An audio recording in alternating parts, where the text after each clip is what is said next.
पनवेल, नवी मुंबई, रायगड परिसरातील बातम्या पाहण्यासाठी आमच्या मी साक्षीदार या यूट्यूब चॅनलला सबस्क्राईब करा. ट्रॅव्हल बस आणि थार गाडीचा अपघात झाल्याने बसमधील चालक आणि प्रवासी जखमी झाले.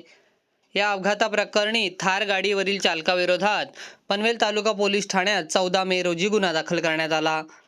फिर्यादी अजय गणपत वाडकर हे जोगेश्वरी मुंबई येथे राहत असून ट्रॅव्हल्स बस क्रमांक MH04 MH5920 हे घेऊन महाबळेश्वर ते मुंबई असे येत होते.